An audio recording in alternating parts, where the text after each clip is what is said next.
하나님 말씀 보겠습니다. 하나님 말씀은 시편 23편입니다.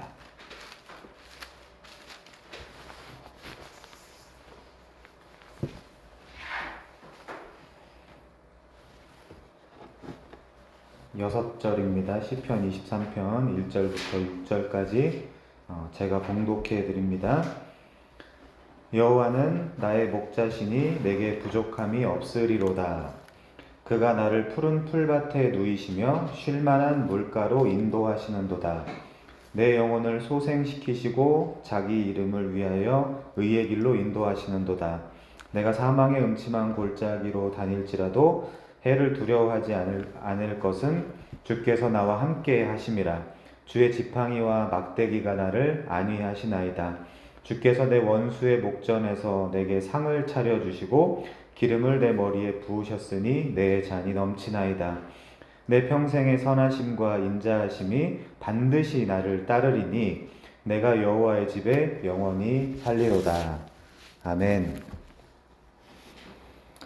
전 세계에서 가장 유명한 시를 꼽으라면 단언컨대 오늘 본문인 다윗이 쓴 시편 23편일 것입니다. 본문은 신자 비신자 할 것 없이 누구라도 들어봤을 법한 아주 유명한 시죠.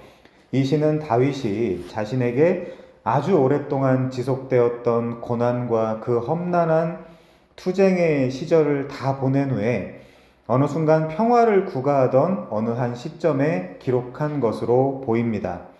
학자들의 여러 주장이 있지만 이것은 다윗 개인의 하나님을 향한 신뢰의 노래라는 것이 정설입니다. 일면 동의합니다. 물론 그것만은 아니겠죠.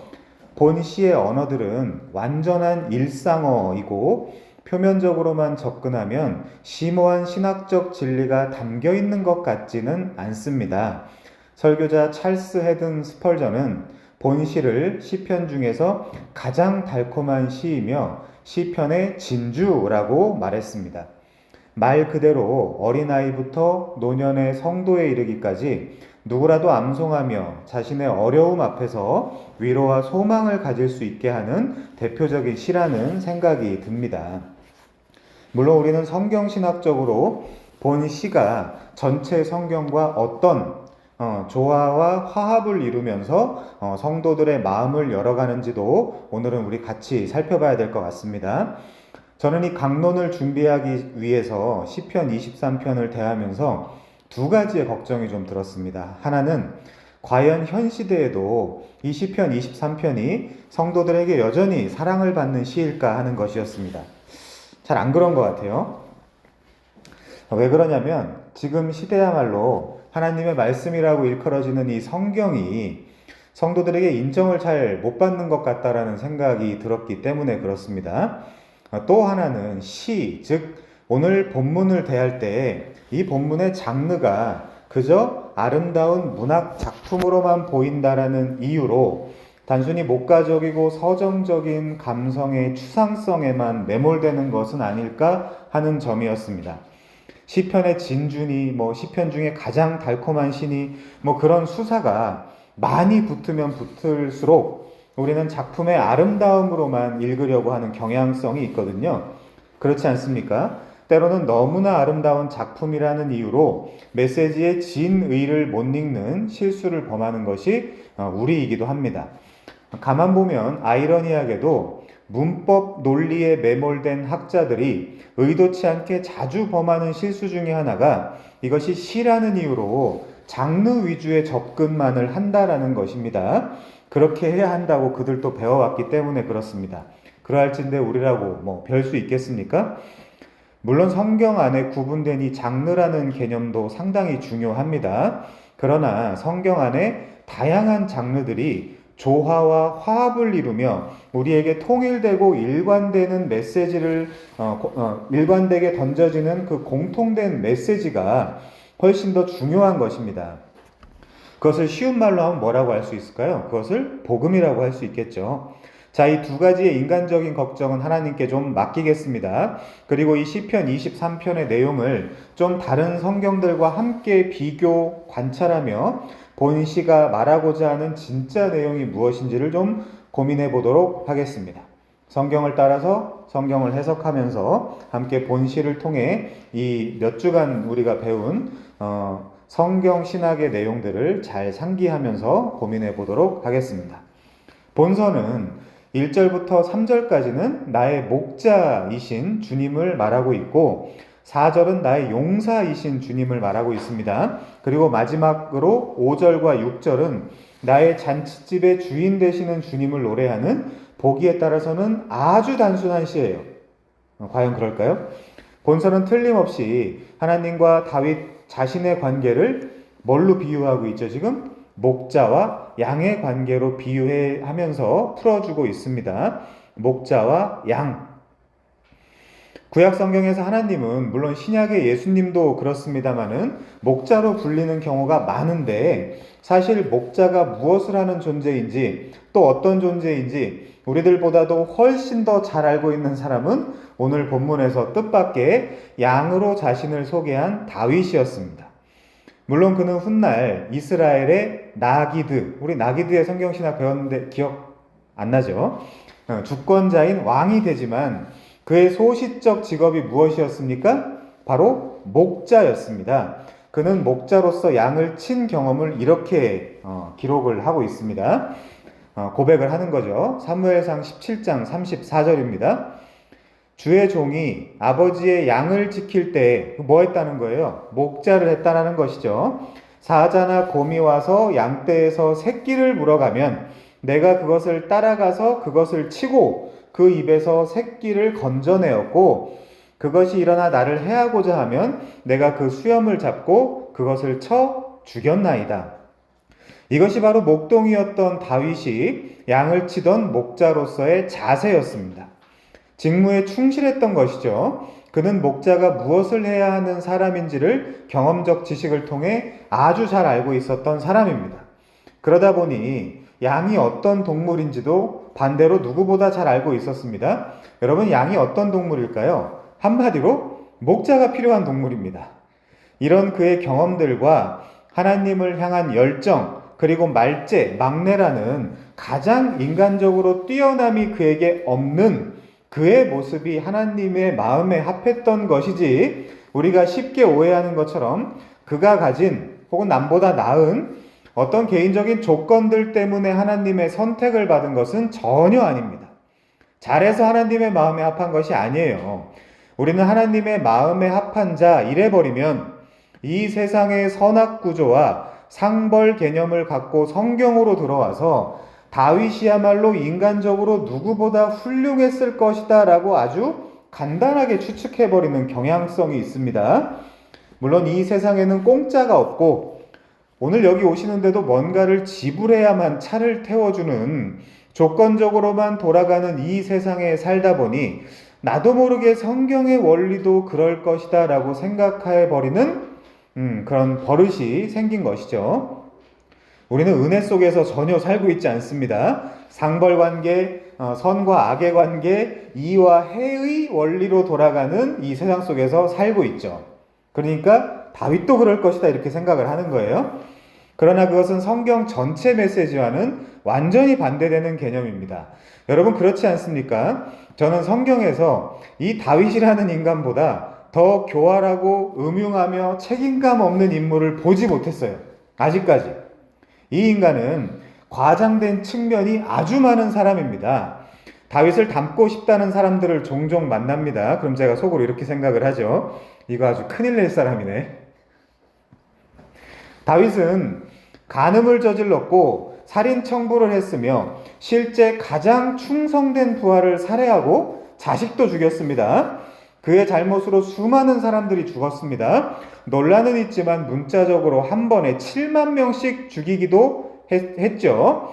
우리는 다윗 개인에게만 포커스를 맞추다 보면 그가 가진 이스라엘의 대표격인 직분으로 인해 상처받고 고통당하는 수많은 사람들을 놓쳐버릴 수 있는 위험이 있습니다. 다윗은 명백한 그리스도의 모형적 삶을 살았지만 한편에서는 가장 악독하고 무지한 죄인이었어요. 그렇기 때문에 그에게는 반드시 필요한 것이 있었으니 그것이 뭡니까? 목자입니다. 그는 마치 양과 같아서 제 길로만 갔던 불가능한 인간의 전형이에요. 그럼 어떻게 하겠어요? 어떻게 해야 됩니까? 그러면 목자한테 많이 맞아야 되겠죠. 오늘 본문 시편 23편에서는 한번 봐주시겠습니까? 시편 23편에서는 나의, 내게, 나를, 내가, 나와 등 목자이신 하나님과 자신의 관계를 1인칭으로 표현하는 단어만 우리가 가진 성경으로 그냥 봐도 무려 14번이나 나옵니다. 이 16절밖에 안 되는 짧은 시에 14번이나 나와요.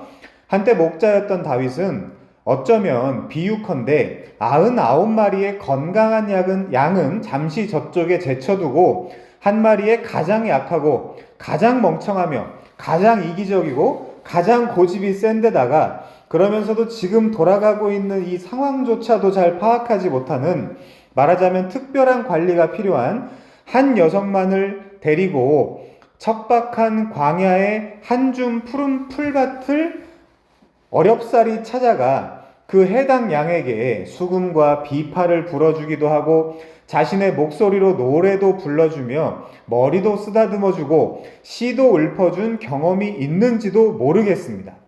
물론 그때의 이 멍청하고 이기적인 양은 그것이 당연한 것이라고 생각을 했을 것입니다. 왜죠? 이 사람 다윗은 다름 아닌 나의 목자이기 때문입니다. 목자는 양을 지키는 자이기 때문에 그런 것입니다. 이 내 목자는 나의 어떠함과 상관이 없이 그렇게 자신과 자신의 친구들을 보호해 왔기 때문에 그렇게 생각을 하는 것이겠죠. 우리는 이 시편 23편을 통해 반대로 과연 어떤 악하고 미련한 존재인 다윗이라는 양이 감히 어떤 분에게 목자라고 부르며 신뢰의 노래를 부르고 있는가를 깨달아야 됩니다. 이 간극을 깨닫고 이 노래를 불러야, 이 노래의 진의를 알고 불러야 사실 합당하게 이 노래를 부를 수 있는 것이죠. 이 교활한 다윗도 하나님께 신뢰의 노래를 부를 수 있다면 여러분은 더 목소리 높여 부를 수 있어요. 여러분이 살인을 했습니까? 뭐 어디 가서 나쁜 짓을 했습니까? 그렇죠? 나쁜 짓 많이 했죠, 근데.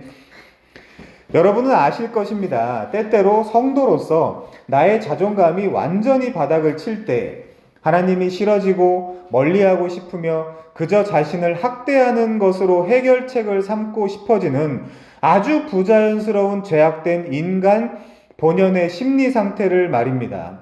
우리는 누구나 연약하고 죄악되기 때문에 자꾸만 나에게 함몰되어 버리면 오히려 하나님을 멀리하고 싶어지는 나를 발견할 수 있어요. 그렇기 때문에 더 우리는 말씀을 깊이 알아야 됩니다. 포기하지 마십시오. 말씀은 굉장히 부담스럽게 써 있는 것처럼 보여도 오히려 우리에게 자유와 평강을 주는 복음으로 읽어낼 수 있습니다. 오히려 다윗 같은 인간도 이렇게 하나님을 노래하고 찬양할 수 있다면 다윗보다 훨씬 나은 여러분도 그렇게 할 수 있는 것입니다. 그것이 시편 23편이 우리에게 또 다른 면에서 말씀해 주시는 우리가 가져야 할 담대함의 본질이에요. 오늘 내용을 다 기억하지 못하시더라도 이 말 하나만 가지고 돌아가셔도 좋겠습니다. 하나님은 인간적인 여러분의 못난 모습 때문에 여러분과 멀어질 마음이 전혀 없으시다. 그것이 사실 성경 전체의 메시지이기도 합니다. 물론 단서가 있죠. 하나님이 보내신 진짜 목자인 예수 그리스도만을 붙잡고 의지하는 성도라면 말입니다. 자, 물론 이 예수 그리스도의 목자 되심의 삶은 작은 목자로서의 성도가 혹은 교회가 자신에게 주어진 길을 걸어가면서 살아내고 경험해야 할 또 다른 삶이기도 합니다.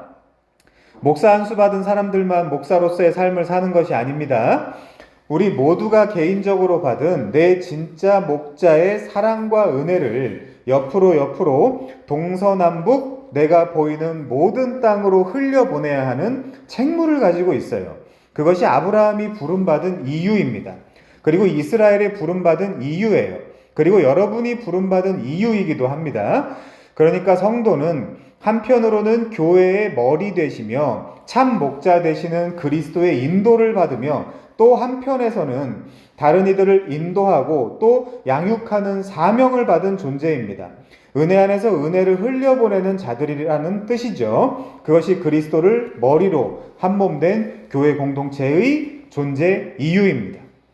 그렇기 때문에 저는 다윗이 이 두 가지의 경험, 즉 목자와 양의 경험 모두를 다 충실히 했을 것이라고 어렵지 않게 추측을 했습니다. 또 종국에는 우리 삶의 목표이신 예수께서도 99마리의 양을 두고 한 마리를, 본문에 그렇게 써 있어요, 찾도록 찾아 극진히 돌보셨던 그 목자이신 우리 주 예수와 동떨어진 삶을 살지 않고 날마다 그를 닮아가고 모두가 그를 지향하며 기록된 성경 말씀을 경험하며 살아가야 되는 것이겠죠. 우리가 말입니다. 자, 말씀은 내가 내 힘으로 지키는 것이 아닙니다. 그럼 아무도 지킬 수 없어요. 문자를 지키는 것이 아닙니다. 오히려 기록된 하나님의 말씀이 내 안에서 또는 나를 통해 하나하나 이루어져 가는 것, 이것이 말씀을 행하는 삶의 진의입니다. 그래서 전체적으로 보건대 이 시는 다윗, 그의 체험으로부터 우러나온 심중의 고백이라고 할 수 있는 것이죠. 성경은 나와 상관없는 다른 이에게 하시는 말씀은 한 문장도 없습니다. 지금 그는 전에 자신이 열심히 돌보던 양을 자신에게 대입을 했고 반대로 자신의 이 목자적 경험을 여호와께 비유하면서 시를 써내려가고 있어요. 물론 분명한 것은 하나님께서 그를 훗날 여호와의 백성 이스라엘의 주권자 나귀드로 삼으셨기 때문에 자신 또한 양 정도가 아니라 천하보다 더 귀한 백성 개개인의 목자로도 부름받았다는 사실을 상기했을 것입니다. 목자이며 양인 삶, 양이며 목자인 삶이 다윗의 삶이고 또한 우리의 삶이기도 한 것이죠. 그렇다면 다윗만이 이스라엘의 왕이 아니고 여러분도 왕인 것입니다. 그것이 제가 생각하는 택하신 족속이요 왕 같은 제사장의 삶입니다. 그 왕적 섬김의 삶이 영원한 하나님 나라의 삶과도 연결이 되는 것이죠.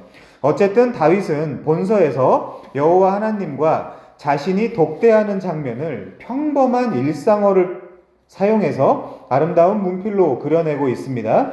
여기서 한 가지 꼭 확인하고 넘어가고 싶은 것이 있는데, 혹시 여러분의 하나님은 그저 누군가의 하나님일 뿐입니까? 아니면 내 개인의, 나의 하나님입니까?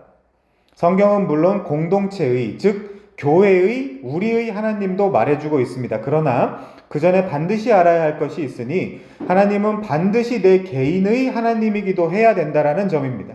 그래서 다 1인칭이에요. 그리고 언제나 그것이 우선입니다.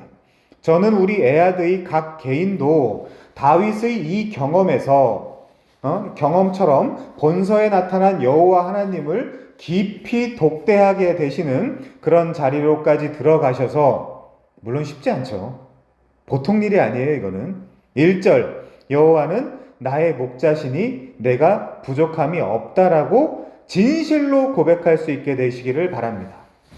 목자의 본질적 사명은 양의 길을 인도하고 양에게 꼴과 생수를 공급하며 그의 보호자가 되어주는 것입니다. 목자는 본문 2절과 3절에 나타난 네 가지의 동작 동사, 즉 양을 누이고 인도하며 소생시키고 이끄는 역할을 잘 감당해야 됩니다.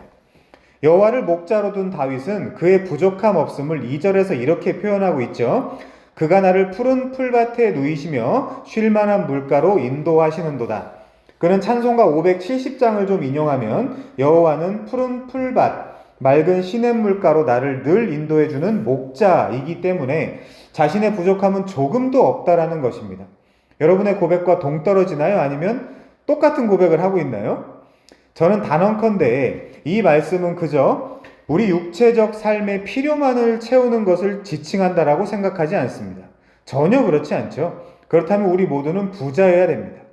이런 데서 예배하면 안 되죠. 반포대로 한복판에 예배당 정도는 지을 수 있어야 됩니다. 그런데 현실이 그렇지 않지 않습니까? 물론 하나님의 나라와 그의 의를 구하는 삶, 즉 하나님의 통치와 하나님의 부모 역할을 구하는 믿음을 가진 의로운 자의 삶에는 하나님께서 채워주시고 지켜주시는 삶의 모습들이 얼마든지 있습니다. 우리는 그걸 부정해서는 안 돼요. 그러나 우리 좀 잠시 솔직해지면 하나님 한 번도 나를 실망시킨 적 없으시고를 찬양할 때 과연 그러한가? 정말 그런가를 고민하는 게 우리들 아닙니까? 저는 이 찬양을 진지하게는 아무나 함부로 부를 수 없다라고 생각하는 사람입니다. 왜죠? 적어도 지금 내 수준에서는 이 하나님이 납득되지 않기 때문입니다. 이 작은 내 머리로 용납할 수 없는 일들을 통해 선을 이루어 가시는 하나님을 내가 다 알지 못하고 아직 솔직히 감정적으로도 다 설복되지도 않았는데 어떻게 내 지금의 작은 이 시간에서 하나님은 단 한 번도 나를 실망시킨 적이 없다라고 고백할 수 있겠습니까? 그러니 개인 기도할 때 솔직하게 모든 생각과 마음을 다 토로하시길 바랍니다. 우리가 져야 돼요. 하나님은 지면 안 돼요. 하나님이 지는 순간 우리는 끝장입니다. 그게 목자예요. 물론 양은 지가 원하는 거 해달라고 하죠, 목자한테. 근데 지가 원하는 것만 해주면 살찌고 병 걸리고. 자, 이것이 신앙생활의 핵심입니다. 이 씨름이 신앙생활이에요. 말씀에서 계시된 보이지 않고 들리지 않는 하나님과의 씨름을 통해 정말 선하시기만 한 하나님 앞에서 나를 죽여가는 과정이 신앙생활인 것입니다. 내가 하나님을 죽여가는 과정이 신앙이 아니고 신앙 안에서 하나님의 뜻이 나를 통해 구현되는 것이 신앙생활이에요. 믿음 좋다고 여의도 한복판, 반포대로 한복판에서 목회하는 것이 전혀 아닙니다. 그것은 해도 그만, 안 해도 그만입니다. 그런데 그것 좀 해보겠다라고 목사라는 인간들이 양들을 속여서 궁궐을 지어놓고 거기서 대장놀이 하고 있는 것이 그동안 걸어온 한국교회의 현실 아닌가요? 이제 그러다 보니 다 목사에게 하나님에게 속았다고 시리에 빠져서 교회는 이제 꼴도 보기도 싫다고 외면하는 밖의 저 수많은 양들은 이제 다 어떡합니까? 그들의 혐오감을 어떻게 다 치유해 주죠? 그런 식으로 그 가짜 목자들 따라다니며 배운 것이 도둑질이라고 똑같은 놈들이라 그랬죠? 똑같은 욕심을 갖고 있기 때문에 그런 것입니다. 내 이 땅에서의 삶만을 챙겨주시는 하나님, 나를 이 땅에서 잘 먹고 잘 살게 해주시는 하나님, 그런 식으로만 생각하다가 신앙의 위기를 맞을 때 성도라고 자처했던 분들도 교회를 완전히 떠나는 것을 자주 보게 됩니다. 이전에 그 교회에서 교회를 다녔던 사람들이 요즘 교회를 잘 안 나간다고 하는 사람들이 많더라고요. 우리가 진짜 왕 같은 제사장이고 거룩한 나라이며 이 개념이 뭔지 잘 모르시죠? 택하신 족속이 맞습니까? 진짜요? 증거가 뭐죠? 교회 다니는 거요? 아니요. 과격하게 말하면 교회는 다녀도 그만, 안 다녀도 그만입니다. 물론 성도들과 예배하고 모임을 해야겠죠. 그러나 우선은 여러분이 교회가 돼야 되는 것이고 교회는 들락거리는 개념이 전혀 아닌 것입니다. 그렇게 잘못된 개념을 여기저기서 잔뜩 자기 머릿속에 집어넣은 사람들이 마음속으로는 하나님 언제나 나를 실망시키기만 하시고 라고 울부짖고 있는 것이 현실 아닙니까? 자기가 잘못 배우고 자기가 잘못된 길로 가고 목자를 잘못 만나고. 필립 얀시의 책 제목 중에는 하나님 당신께 실망했습니다라는 것도 있어요. 아니면 그 깊은 회의와 의심은 저 뒤편에 아주 깊이 그저 묻어버리고 사람들 앞에서는 외식하며 신앙 좋은 척하고 봉사하고 헌신하면서 자신도 속이고 다른 사람들도 속이는 게 우리가 그동안 걸어왔던 또 다른 우리의 모습은 아닌가 하는 그런 생각도 듭니다. 그렇게 깊은 하나님과의 교제를 포기한 채 진지하고 더 진중한 자세로 하나님 만나기를 사람들은 점점 더 포기를 해버리는 것이죠. 그리고 교회에서 목사나 지도자가 하라는 몇 가지 의무들을 충족해야 하는 것으로 내가 진짜 경험해야 하고 내가 진짜 살아내야 하는 삶은 포기해버리거나 애써 무시해버리는 사람들이 얼마나 많습니까? 그리고 묻고 또 물으면 드디어 하는 대답, 사실은 친구들이 많아서 그냥 교회 다니는 거예요. 이게 진실이지 않습니까? 교회에서 가볍게 사는 것처럼 보이는 절대 다수의 사람들은 사실 진짜 그러고 싶어서가 아니라 내가 대면해야 하고 또 직면해야 하는 하나님 앞에서의 그 영적인 긴장이 너무나 두렵고 부담스럽기 때문에 그런 것입니다. 그러니까 우리는 하나님을 굉장히 많이 오해하고 있는 것이죠. 너무 많이 속은 경험 때문에, 목사들한테 많이 속았잖아요? 너무나 많이 속은 그 경험 때문에 또 속고 싶지 않아서 그런 사람들도 부지기수입니다. 우린 다 아닌 척하고 나는 아니요 라고 앉아있지만 실상 연약하고 내가 무지하기 때문에 내 스스로는 감히 그 길이 감당이 안 돼서 그런 것입니다. 그것이 성경이 말하는 양이라는 동물의 본질이기도 하지요. 그렇게 양면성이 있는 것입니다. 양으로서의 다윗과 목자로서의 다윗을 둘 다 읽어낼 줄 알아야 합니다. 하나만 보면 안 돼요. 연약한 죄인으로서의 다윗은 참 목자이신 하나님을 반드시 필요로 합니다. 또한 이스라엘의 나기드, 즉 주권자인 왕으로서의 다윗은 훗날 오실 메시아의 구원 사역을 미리 보여줘야 하는 의무도 갖고 있어요. 우리도 가지고 있습니다. 사실 신학적으로 시편 22편에서 24편까지는, 시편 22편에서는 1절이죠. 엘리 엘리 라마 사박다니 하며 죽으시고, 또 23편에서는 부활의 승리를 얻으신 후에 24편에서 왕권이 완전히 회복되어 문들아 머리를 들어라 영광의 왕이 들어가신다 라고 하는 그리스도에 대한 연속적인 이야기입니다. 이 세 시편 그 중간의 본문 23편인 오늘 본문의 내용은 1차적으로 다윗의 이야기이기도 하지만 승귀하신 그리스도의 안식에 대한 이야기이며, 또한 이게 중요하죠. 출애굽에 나타난 구원 사건의 재현을 개인적으로 경험한 다윗이 우리 모두를 대표해 출애굽하신 그리고 단수인 그리스도가 누릴 안식을 미리 경험하는 구원의 노래인 것입니다. 그래서 본문은 출애굽 사건의 재현 스토리입니다. 제가 그래서 오늘 이 본문을 정했어요.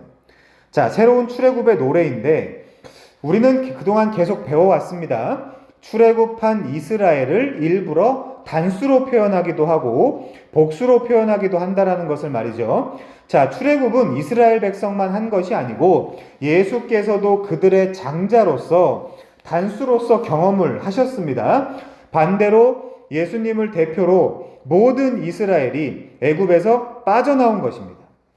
그것이 요셉의 해골 이야기에 담겨있는 복음 메시지였던 것이죠. 오경은 성경의 못자리로 오경을 기준하여 이후 성경 기자들은 자신의 경험과 훗날 오실 메시아, 즉 그리스도에 대한 예언을 오경의 그림을 통해서 하고 있다는 것을 우리는 반드시 알아야 됩니다. 자, 본문 2절을 좀 봐주시겠습니까? 2절에 인도하시는도다, 그리고 3절에도 또 인도하시는도다 라고 번역된 이 단어들은 히브리어 나할과 나하입니다. 이 단어들은 출애굽기 15장 13절에도 동일하게 나타나는 소위 출애굽 광야 인도 전승에서 사용되는 전문 용어들이에요. 오늘 시편 23편은 다윗의 노래지만 출애굽기 15장은 누구의 노래죠? 모세의 노래입니다. 여러분도 잘 아시겠지만 당시 분명 모세 그도 목자 역할을 감당했었습니다. 같이 보시죠. 민수기 27장 12절입니다.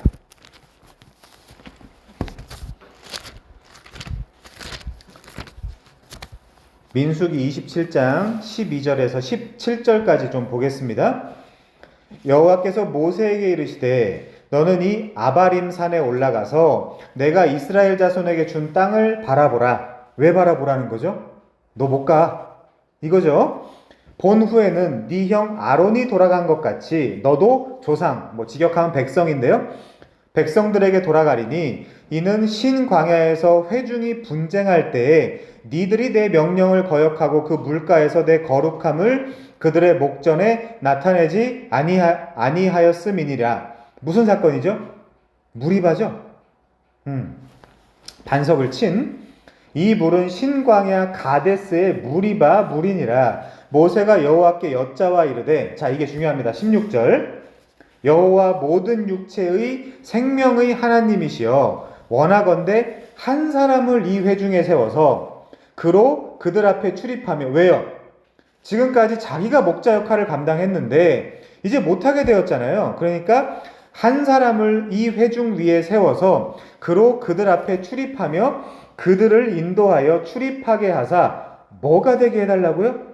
여호와의 회중이 앞에 목자가 되게 해달라는 거죠. 그래서 여호와의 회중이 목자 없는 양과 같이 되지 않게 하옵소서. 죽을 때도 이렇게 이야기하는 걸 보면 모세는 훌륭한 인간이 맞습니다. 자, 18절도 보죠. 여호와께서 모세에게 이르시되 눈의 아들 여호수아는, 자 이렇게 세대 교체가 됩니다. 여호수아는 그 안에 영이 머무는 자니 너는 데려다가 그에게 안수하고 그를 제사장 엘르아살과 온 회중 앞에 세우고 그들의 목전에서 그에게 위탁하여. 뭐로요? 목자로 내 존귀를 그에게 돌려 이스라엘 자손의 온 회중을 그에게 복종하게 하라. 그는 제사장 엘르아살 앞에 설 것이요 엘르아살은 그를 위하여 우림의 판결로서 여호와 앞에 물을 것이며 그와 온 이스라엘 회중 곧 온 회중은 엘르아살은 의 말을 따라 나가며 들어올 것이니라. 모세가 여호와께서 자기에게 명령하신 대로 하여 여호수아를 데려다가 제사장 엘르아살과 온 회중 앞에 세우고 그에게 안수하여 위탁하되 여호와께서 모세에게 명령하신 대로 하였더라. 제일 중요한 건 뭐죠? 목자가 바뀌었다라는 거죠. 여호수아로. 자, 지금 여러분 계속 따라오셔야 됩니다. 지금 시편 23편이 어떻게 출애굽 전승과 연결되는지를 설명하고 있습니다. 자, 그렇기 때문에 모세는 분명 이스라엘의 목자였어요. 그러니까 자신이 이제 그 역할을 감당하지 못하게 되었으니 또 다른 목자를 세워달라고 기도하는 것입니다. 자, 우리 하나 더 보죠. 그게 여호수아였고, 히브리서 4장 8절 보겠습니다. 히브리서 4장 8절.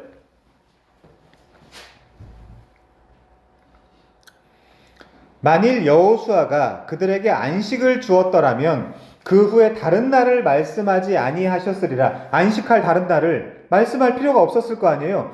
만약 그 물리적 가나안 땅이 진짜 최종 목적지라면 그런즉 안식할 때가 하나님의 백성에게 남아있도다. 이미 그의 안식에 들어간 자는 하나님이 자기의 일을 쉬심과 같이 그도 자기의 일을 쉬느니라. 근데 어떻게 해요?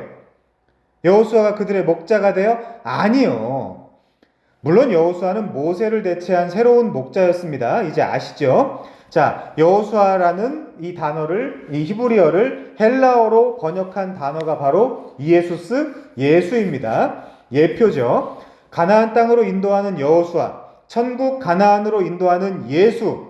그래서 모세가 요청한 목자는 분명 1차적으로 여호수아가 분명하지만 사실 그 메시지 안에는 진짜 목자이신 예수를 보내달라는 예언의 그 내용이 담겨 있는 거예요. 그게 세컨 리딩, 크리스찬 리딩을 하는 우리의 성경 읽기법입니다. 자, 출애굽 당시 여호수아는 예수의 예표격으로 그들에게 진짜 안식을 챙겨주는 참 목자가 되지 못했어요. 물리적 가나안에는 들여보냈는지 몰라도 영적 가나안에는 데리고 갈 수 없었습니다. 왜요? 그는 참 목자, 진짜 목자가 아니었기 때문에 그래요.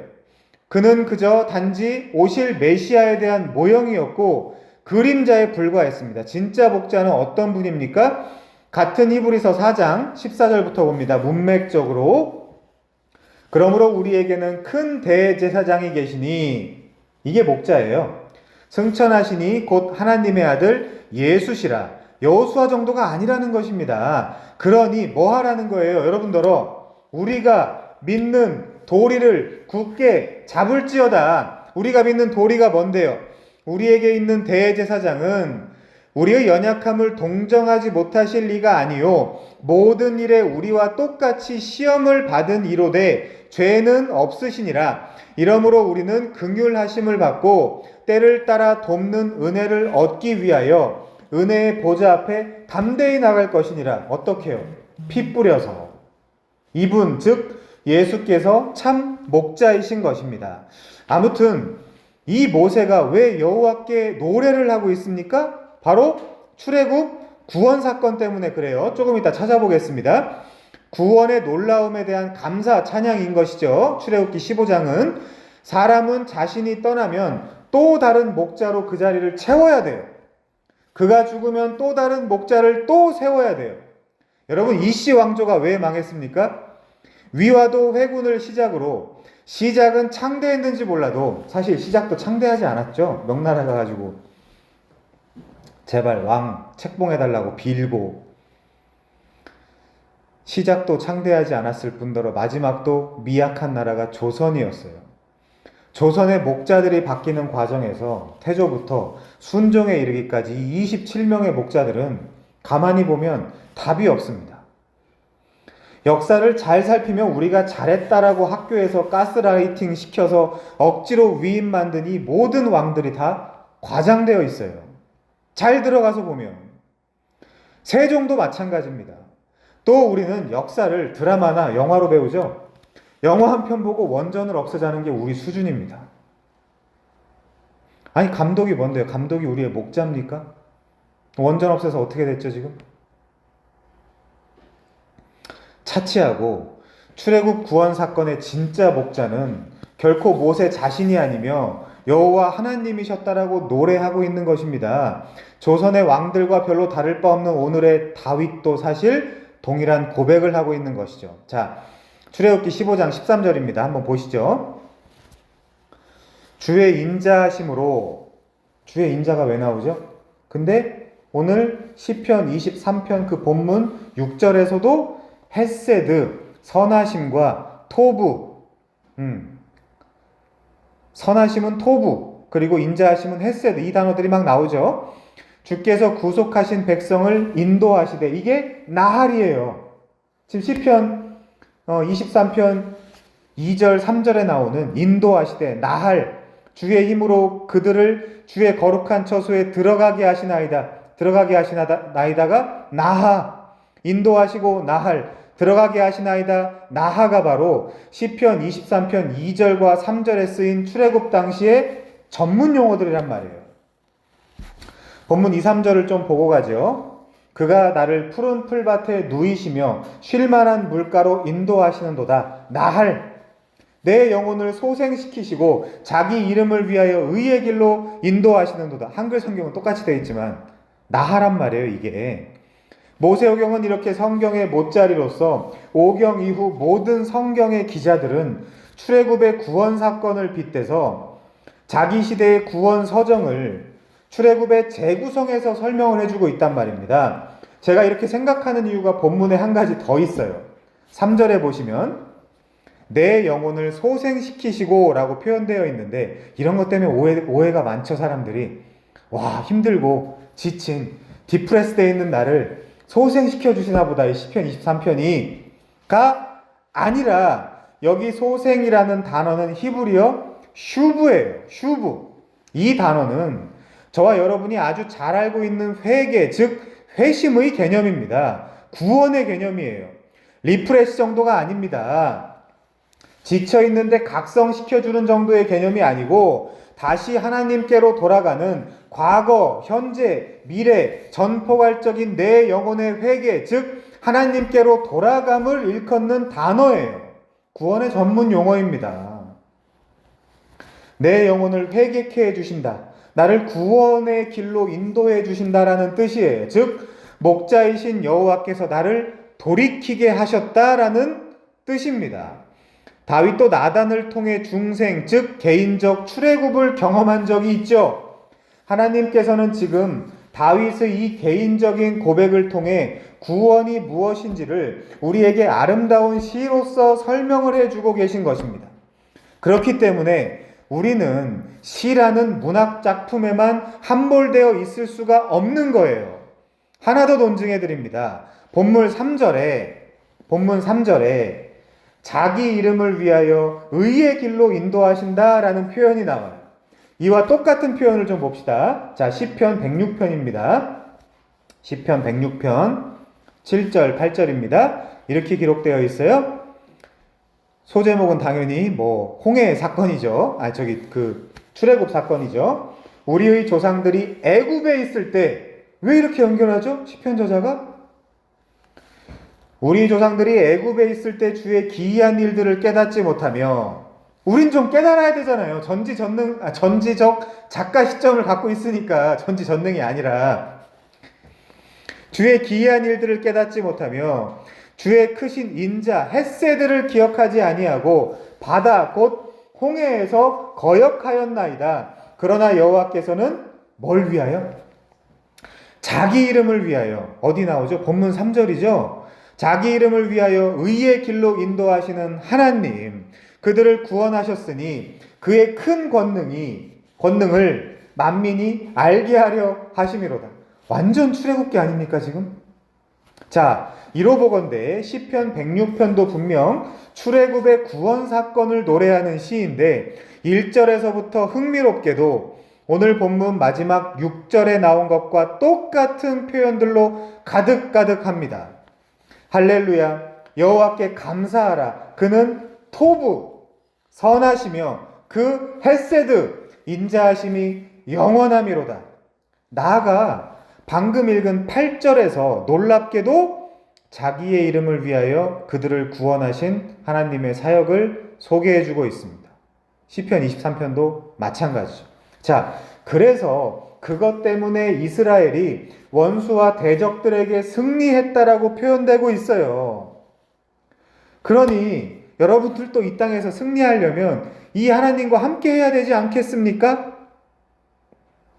자, 106편 12절은 비로소 그들이 그의 말씀을 믿고 그를 찬양하는 노래를 불렀다라고 표현하고 있는데 그것이 바로 모세의 노래이며 훗날 어쩌면 다윗의 시편 23편인 것입니다. 데칼코마니죠. 데칼코마니. 물론 에스겔 20장 9절에서도 내가 그들이 거주하는 이방인의 눈앞에서 그들에게 나타나 그들을 애굽 땅에서 인도하여 내었나니 에스겔은 왜 또 출애굽 이야기가 나오죠? 이는 내 이름을 위함이다라고 기록되어 있어요. 거기서도.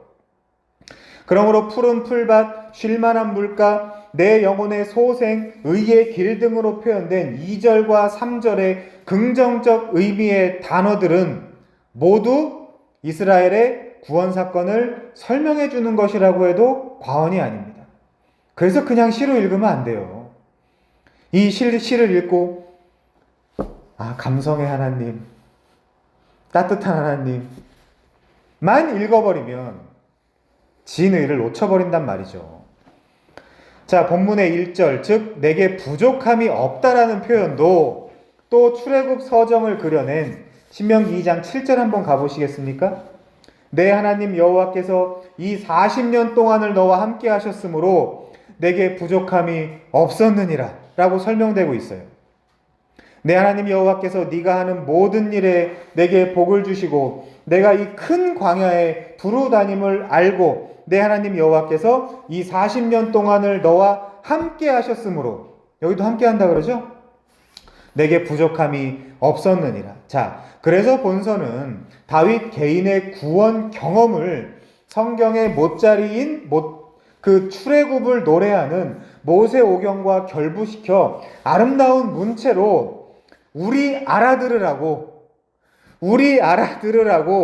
모든 성도들에게 구원의 복음을 전해주고 있는 거예요. 하나님은 분명 다윗의 그리고 우리의 참 목자가 되시는 이 예수 그리스도를 예표하는 이 모든 표현들을 통해서 이 구원의 서정을 노래하고 있는 이 아름다운 한편의 시에 목자인 여호와와 양인 자신을 대입시켜서 완벽한 시문으로 그려주고 있는 것입니다. 다윗은 자신을 양으로 봅니다. 여러분, 양이라는 동물은 집도 잘 찾지 못할 만큼 방향 감각이 없는 동물로 유명하죠.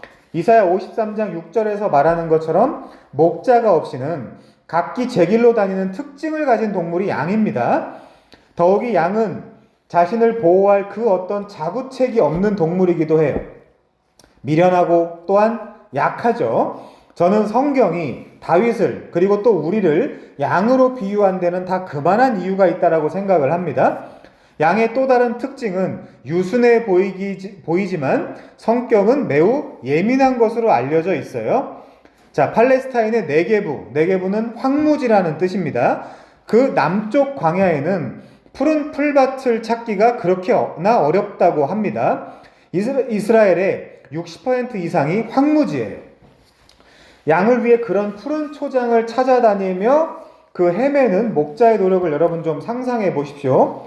우리의 목자이신 여호와 하나님과 지독하게도 말 안 듣는 양과 같은 우리의 고집 때문에 늘 고생만 하시는 내 목자 하나님으로 인해 괜히 마음이 먹먹해지기도 합니다.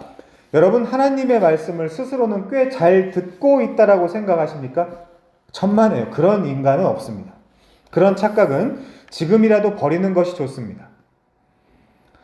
하나님은 우리를 구원의 길로 인도하시기 위해 모진 고난을 감내하셨습니다. 전지전능하다라는 이유로 우리를 쉽고 간단한 방법으로 구원하시지 않았어요. 우리 입장에서는 구원이 무상이지만 목자이신 하나님은 큰 대가를 치르셔야 했습니다. 우리는 그 대가 때문에 구원받은 사람이라는 사실을 한시도 잊어서는 안 됩니다. 자, 이 양은 목자의 세심한 관찰이 필요한 동물이기도 해요. 2015년에 오스트레일리아의 수도 캔버라에서 수년간 털을 깎지 않은 양이 발견되었을 때에 뉴질랜드의 양털 깎기 챔피언인 이언 엘킨스가 이 양의 털을 깎아 무게를 재보자 무려 42kg였다라는 기록이 있어요. 이런 양들은 혹여 밖에서 비라도 맞으면 갑자기 불어난 자신의 털 무게 때문에 제대로 움직이지도 못하는 동물로 알려져 있고, 그것 때문에 한자리에서 눈만 멀뚱멀뚱 뜨고 그대로 서 있다가 다리에 힘이 풀려 넘어져서 그대로 죽어버리는 경우도 꽤 있다고 합니다. 무거우니까요. 2절에서 다윗은 여호와께 자신을 푸른 풀밭에 누이셨다라고 하는데, 양은 특성상 배가 부르고 갈증이 없으면 어떤 외부적 위협에서 완전히 벗어나기 전까지는 절대로 눕지 않는 동물로 알려져 있습니다. 게다가 양은 목이 심히 말라도 유속이 빠른 시내에서는 겁이 나서 물을 제대로 먹지도 않습니다. 정말 답이 없죠? 그래서 목자가 양을 위해 시내 그 중간에다가 돌들로 강한 유속을 막아서 이 시내가 잔잔하게 해주어야만 그제서야 물가 안으로 기어 들어가서 물을 먹기 시작한다고 합니다. 또한 시력도 안 좋고 미련하기 때문에 여우나 들깨가 대열을 이탈한 양을 좁은 협곡으로 유인해내서 잡아먹기도 한다 그래요. 그런데 놀라운 점은 이 양은 제 목자의 음성을 기가 막히게 알아들어서 여러 목자들이 한 곳에다가 자신들의 양들을 한 번에 다 풀어놓았다가도 개별 목자들의 독특한 소리로 그들을 불러내면 또 기특하게 자신의 목자를 알아보고 자기 목자만을 따라가기도 하는 그런 모습을 보여주기도 한다고 그럽니다. 자, 요한복음 10장 26절입니다. 너희가 내 양이 아니므로 나를 믿지 아니하는도다. 내 양은 내 음성을 들으며 나는 그들을 알며 그들은 나를 따르느니라. 이 세상에 수많은 거짓 목자들이 많지만 그거 따라가는 놈들은 뭐예요? 그냥 걔네 편이에요. 그 걔네 편인 걸 뭘 우리가 또 그걸 불러다가 뭐 그럴 필요가 뭐가 있습니까? 그냥 우리끼리나 잘하면 되지. 하나님이 아실 텐데. 이렇게 얘기하면 안 되는데. 우리도 이렇게 우리의 목자를 잘 알아야 되며 우리 목자의 음성을 들을 준비가 되어 있어야 되죠. 우리 양들은 이 목자 없이는 단 하루도 살 수 없다라는 사실을 알아야 됩니다. 그 이유가 다음 절부터 이렇게 설명이 됩니다. 본문 4절을 좀 보겠습니다. 내가 사망의 음침한 골짜기로 다닐지라도 해를 두려워하지 아니할 것은 주께서 나와 함께 하심이라. 여러분, 이 본문을 묵상하셔야 돼요. 왜냐면 목자가 있다라고 해서 사망의 음침한 골짜기나 해가 결코 나오지 않는 게 아니에요. 이것은 정확히 우리 인생을 설명해 주는 표현들입니다. 우리는 부와 침의 인생을 살아가요. 인생은 올라갈 때가 있고 내려갈 때가 있습니다. 그게 전도서 아닙니까? 푸른 초장이 있고 사망의 음침한 골짜기가 있어요. 기존 통념을 깨야 돼요. 예수 믿으면 모든 것이 다 잘 될 것이다. 그거는 사기란 말이에요. 기존의 종교적 기독교는 복을 받아 아무 일도 없을 것이라고 예수를 거의 부적화하여 장사질을 합니다. 그러나 사실은 전혀 그렇지 않아요. 만약 그런 논리가 기독교라면 사도들은 가장 저주받은 사람들이고 천국에 가지 못해야 돼요. 은혜를 못 받은 것이기 때문에 그렇습니다. 그런데 진짜의 기독교는 그렇게 말하지 않아요. 반드시 사망의 음침한 골짜기를 통과해야 돼요. 그게 출애굽 당시에서는 광야겠죠. 그것이 전제입니다. 여러분, 각 개인이 겪는 고난과 환난을 말해요. 박해를 말합니다. 핍박을 말해요. 근데 문제가 뭐죠? 우리가 진짜 예수 때문에 핍박과 고난을 당합니까? 안 당하면 아닌 걸 수 있어요?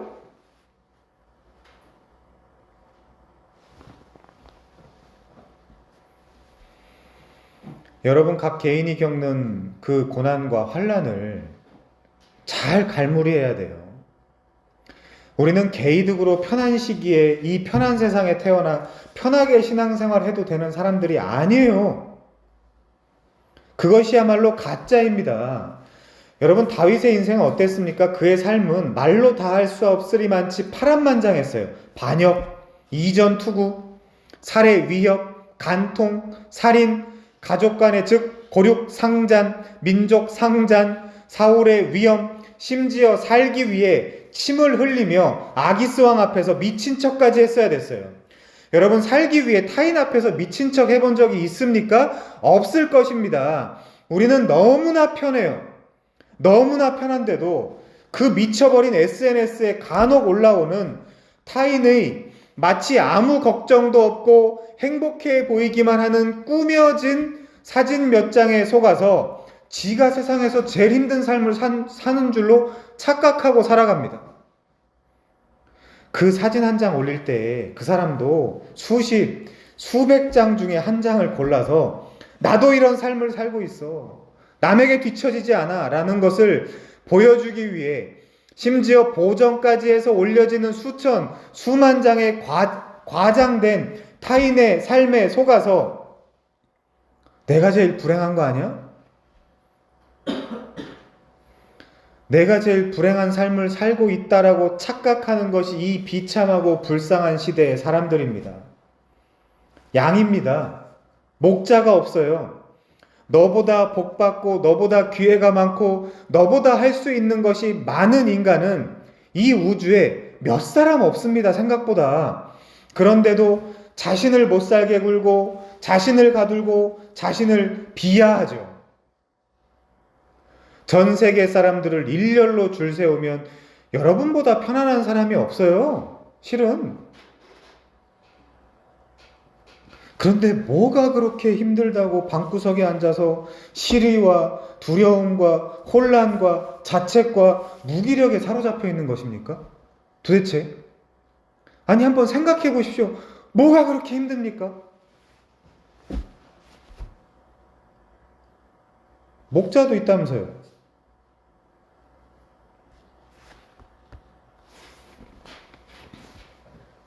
성도의 길은 녹록하지도 않지만 때때로 침 흘리고 오줌 싸며 미친 척도 감수해내야 하는 흑역사의 삶도 주어져 있어요. 그거를 여러분 잘 먹고 잘 살기 위해서 하라는 게 아니라 하나님을 위해서 하라는 게 성도의 삶이에요. 한 단계 더 나가야 된다고. 내가 실수해서 경험하는 그런 삶 정도가 아니라 누군가를 위해서 해야 된다고. 그거를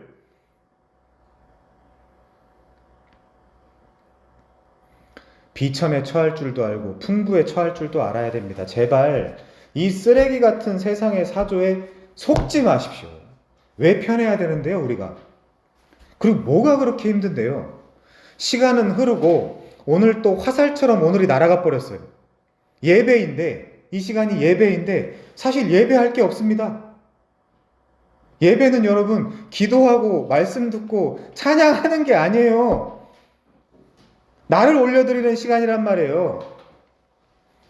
근데 그렇게 또 한 주를 날려버리고 다음 주에 만나겠죠?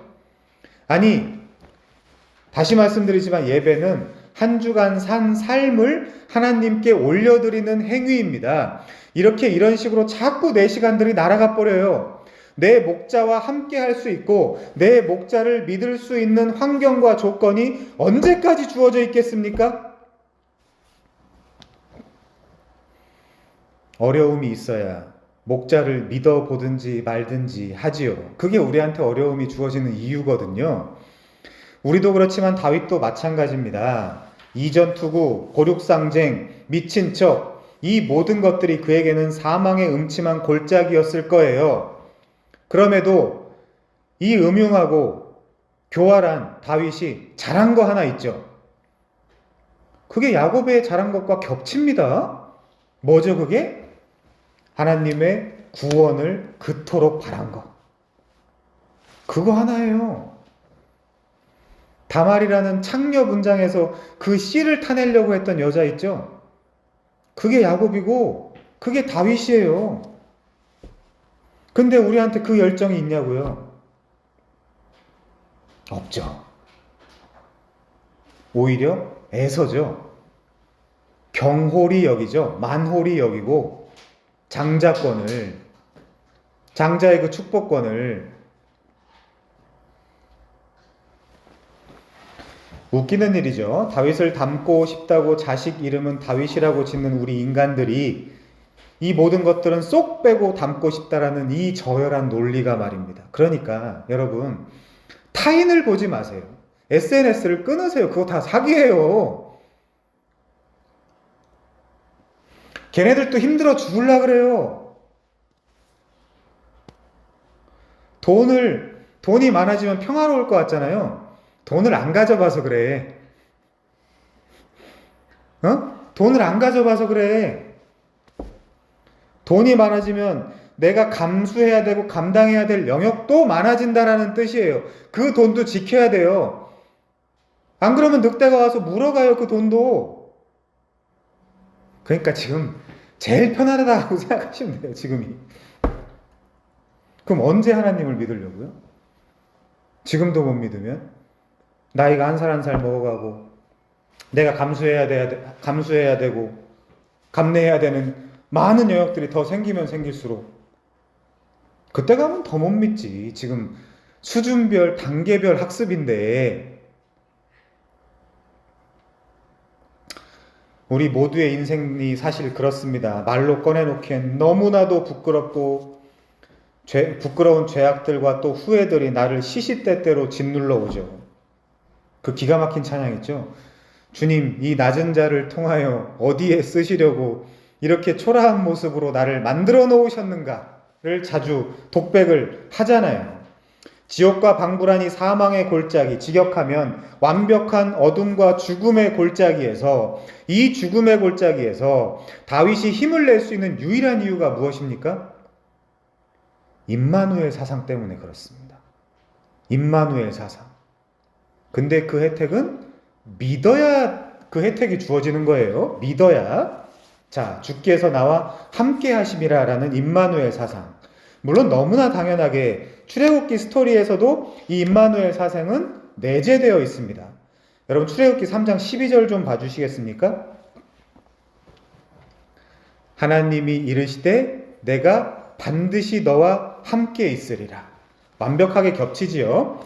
자, 질곡의 인생 속에서 다시 말해 완전한 흑암과 완벽한 죽음을 상징하는 이 골짜기에서도 이 시인은 다윗에 뭘 닮으려고요? 이 시인은 임마누엘, 즉 나와 함께 하시는 하나님 때문에 모든 난관과 두려움과 공포를 이길 수 있다고 고백하고 있어요.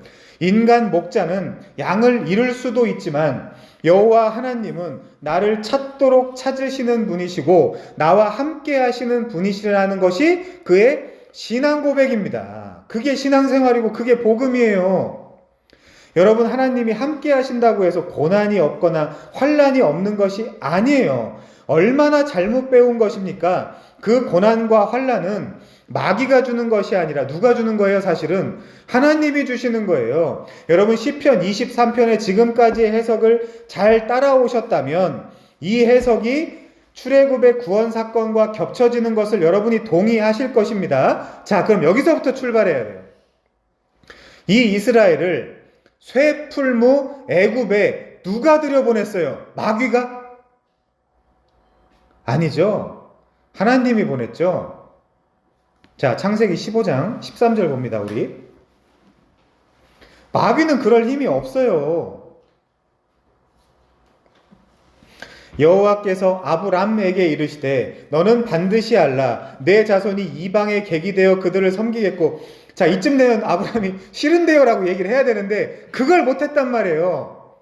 그들은 400년 동안 네 자손을 괴롭히니리 하나님 싫은데요를 했어야 되는데 여기서 그들이 섬기는 나라를 내가 징벌할지며 그 후에 네 자손이 큰 재물을 이끌고 나오리라. 자, 아브라함이 애굽에 들여보내달라고 사정을 했습니까? 아니면 아브라함의 잘못으로 애굽에 들어간 것입니까? 전혀 아니죠. 선택지가 있었어요? 없었습니다. 그런 것은 없었어요. 하나님의 주권으로 횃불 언약을 맺을 때 애굽으로 이들을 보내시겠다고 하나님이 선언하셨습니다. 그래서 거기서 뭐 하시려고 한 거예요? 성도를 거기서 만드는 거예요. 그래서 애굽의 별명이 뭐예요? 쇠풀무 아닙니까? 쇠풀무. 쇠풀무, 애굽의 풀무가 뭔데요, 여러분? 쇠를 달구거나 쇳물을 녹여서 땜질 등을 하는 곳 아닙니까? 또 뭐 하죠? 금에 섞여 있는 불순물을 빼서 뭐 하죠? 정금 만드는 곳이잖아요, 풀무가. 마찬가지입니다. 여러분도 새 출애굽을 했고 또 해야 되는데 왜? 구원에는 과거와 현재와 미래 시제가 있으니까. 그럼 여러분에게 이 땅, 지금 우리가 살고 있는 이 광야, 여기서는 내가 살 땅이 아니구나. 나는 여기서 떠나야 되겠구나. 나는 여기 이 땅에서 반드시 나가야 되겠구나라는 것을 뼈저리게 여러분에게 깨닫게 해주는 유일한 방법이 뭡니까? 이 공중의 권세 잡은 자, 마귀의 세상에서는 내가 도무지 살 수가 없겠구나 라는 것을 깨닫게 하는 부정적인 사건들이 여러분의 삶 속에서 연속적으로 일어나야만 비로소 그 사실들을 실감하고 깨닫게 되는 거예요. 그때야 비로소 하나님을 찾고 천국에 가고 싶다라는 열망이 생기는 것입니다. 여러분, 왜 그 방법입니까를 묻지 마세요.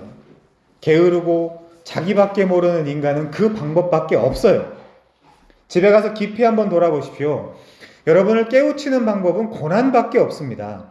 그게 인간의 실체이며 그것이 인간의 실존이에요. 오징어 게임도 안 봤어요?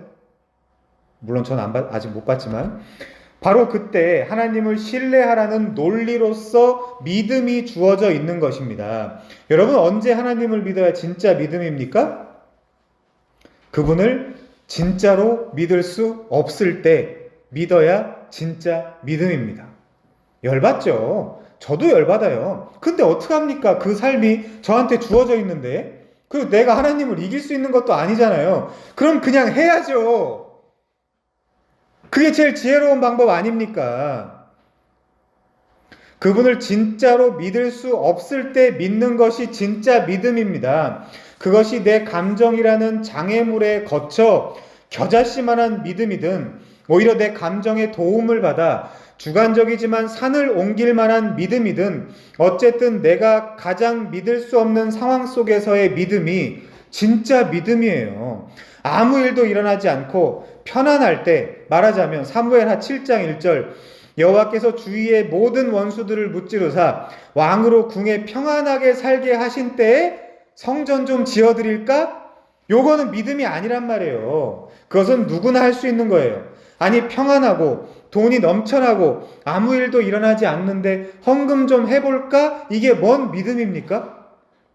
장난하나요 지금?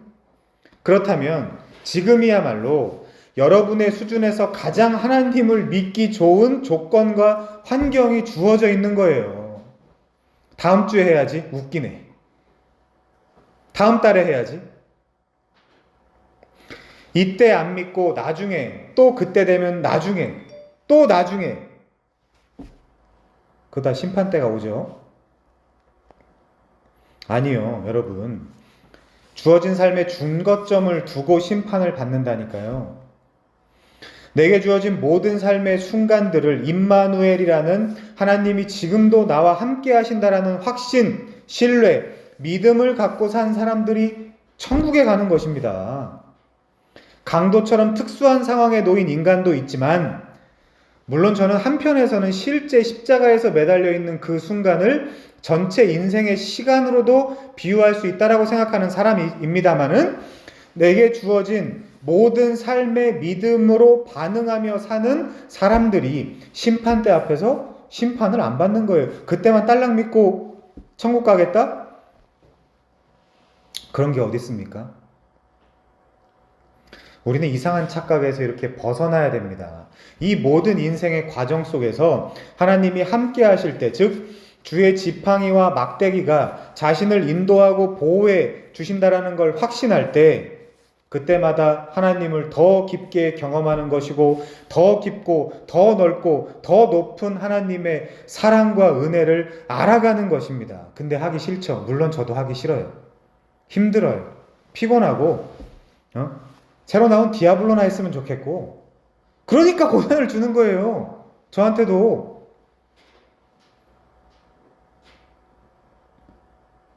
현실에 아무것도 안 이루어지는 것 같은 이 현실 때문에 교회를 안 오잖아요. 처음에는 와 신기하다. 성경이 너무 잘 연결되네. 그래서 이 말씀 아는 그 지식을 통해서 뭔가 해보고 싶었던 거야. 이 인간들이. 근데 또 재미가 떨어진 거예요. 말하자면. 제가 그 심리 누구보다 잘 압니다. 근데 교회 가면 칭찬만 해줘. 교회 떠날까 봐. 악순환의 반복이죠. 혼을 안 내, 교회 가면.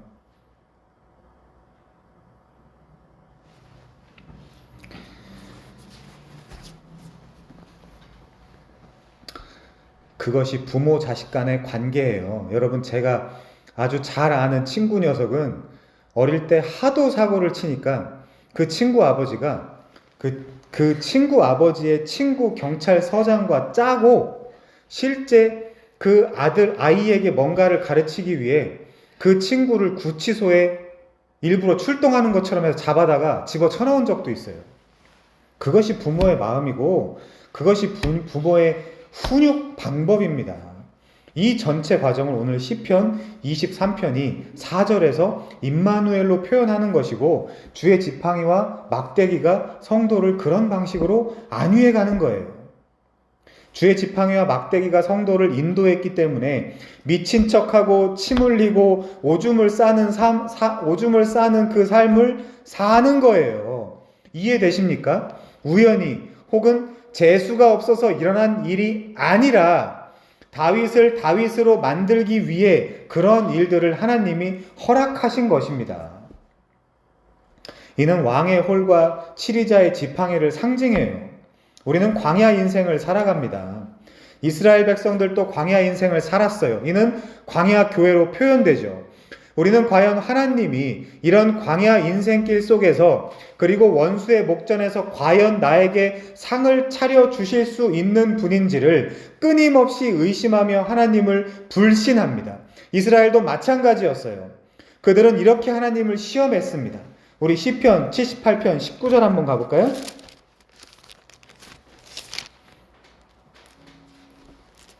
시편 78편 19절입니다.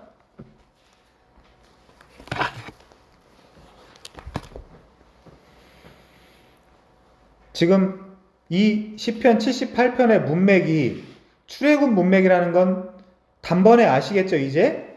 그냥 제가 막 갖다 붙이는 거 아닙니다. 해야 되는 문맥이에요. 자, 19절. 하나님을 대적하여 말하기를 하나님이 광야에서 식탁을 베푸실 수 있으랴. 여러분 지금 시편 23편이랑 데칼코마니 하면서 읽고 계십니까? 자, 이 광야는 물론 출애굽 당시 애굽 밖에서 가나안 땅에 들어가기 전 지리적 배경이 되는 바로 그 광야입니다. 하나님이 과연 목자로서 광야에서 식탁을 베풀어 주실 수 있으실까요? 그런 능력이 있는 분입니까? 혹시 이후 성경에 하나님이 광야에서 식탁을 베풀어 주신 장면을 여러분들은 아십니까? 정녕 하나님은 이런 척박한 광야에서 아무것도 없는 곳에서, 그리고 심지어 원수의 목전에서, 바로의 목전에서 다윗과 우리에게 상을 차려주실 수 있는 그런 분이 맞습니까? 불신앙에 찌든 그들과 우리는 과연 하나님이 광야에서 식탁을 베풀 수 있으랴라고 비웃고 있지는 않습니까? 여러분이 시리에 빠져 있는 게 비웃음이란 말이에요. 진짜 하나님을 누가 비웃습니까? 그 불신앙이 하나님을 비웃는 거란 말이에요. 같은 시편 78편 24절입니다. 그들에게 만나를 비같이 내려 먹이시며 하늘 양식을 그들에게 주셨나니 이게 식탁이에요. 당시 출애굽 광야길에서 결국 하나님은 그들에게 만나로 하늘 식탁을 베풀어 주셨습니다. 양식을 주셨어요. 그러나 물론 이것이 끝이 아닙니다. 그리고 끝이어서도 안 돼요. 왜? 그게 우리랑 무슨 상관이 있습니까? 이 구약의 바톤을 그대로 이어받은 신약 성경의 피날레를 장식할 한 주인공은 이렇게 말씀하십니다. 요한복음 6장 32절입니다. 요한복음 6장 32절이요. 모세가 너희에게 하늘로부터 떡을 준 것이 아니라, 떡 줬는데요. 아니야, 그거는 떡이. 내 아버지께서 너희에게 하늘로부터 참떡을 주시나니 하나님의 떡은 하늘에서 내려 세상에 생명을 주는 것이니라. 이 생명이 뭐죠? 35절이요. 나는 생명의 떡이니 내게 오는 자는 결코 줄이지 아니할 것이요 나를 믿는 자는 영원히 목마르지 아니하리라. 우리는 출애굽 광야에서의 이 잔치상이 신약의 오병이어 사건으로 그대로 연결되는 것을 보게 됩니다. 출애굽 당시 모세의 원수는 파라오, 즉 바로 왕이었어요. 하나님은 원수의, 즉 바로의 목전에서 모세와 백성들에게 광야에서 식탁을 베풀어 주셨습니다. 오병이어 기적으로 하늘의 잔치상이 푸른 잔디 위에서 베풀어지고 있을 그때에 여러분, 그들의 원수가 누구였습니까? 우리가 찾아보겠지만 헤롯이었습니다. 신학적으로 바로와 헤롯은 짝을 이루는 이스라엘의 대적입니다. 우리 최근에 배웠잖아요. 둘 다 모세와 그리스도의 탄생을 방해하고자 어린 아기들을 죽여 하나님의 구속사를 끊으려고 했던 자들이었어요. 한 걸음 더 나아가 헤롯은 오병이어 직전 광란과 폭주의 연회를 베풀고 있었어요. 그 얼마나 화려했겠습니까? 마가복음 6장에 가볼까요? 마가복음 6장에 오병이어 사건이 나온단 말입니다. 문맥적으로 우선 우리 마가복음 6장 21절 봅니다. 여러분들이 부러워하는 게 그 헤롯의 잔치상 아닙니까? 광야에서의 그 만나, 메추라기 이런 것이 아니고. 자, 마가복음 6장 21절입니다. 마침 기회 좋은 날이 왔으니 곧 헤롯이 자기 생일에 대신들과 천부장들과 갈릴리의 귀인들로 더불어 뭐 할세? 잔치할세. 헤롯은 이 광기의 연회에서 결국 마지막 선지자로 지칭되는 세례 요한의 목을 베어버리고 맙니다. 마가복음 6장 27절이요. 왕이 곧 시위병 하나를 보내어 요한의 머리를 가져오라 명하니 그 사람이 나가 옥에서 요한을 목베어 그 머리를 소반에 얹어다가 소녀에게 주니 소녀가 이것을 그 어머니에게 주니라. 요한이의 제자들이 듣고 와서 시체를 가져다가 장사하니라. 자, 지금 광야에서 소박한 하나님의 잔치상이 베풀어지고 있을 때 세상에서 지금 무슨 일이 일어나고 있습니까? 두 잔치가 있어요, 지금. 세상의 잔치, 하늘의 잔치. 근데 사실 우린 어느 잔치상에 가고 싶죠? 헤롯의 잔치에 가고 싶을걸요? 이재명의 잔치상, 또 누구 있어? 홍준표의 잔치상에 가고 싶을걸요? 다수의 사람들은?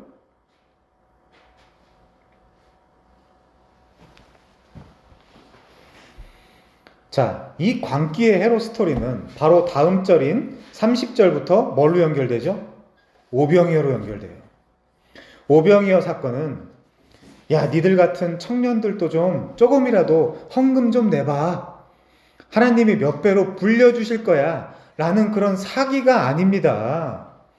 출애굽 광야 사건을 배경으로 우리에게 주어질 영속적 구원이 무엇인지를 가르쳐주는 모형이란 말이에요. 오병이어 사건 자체가.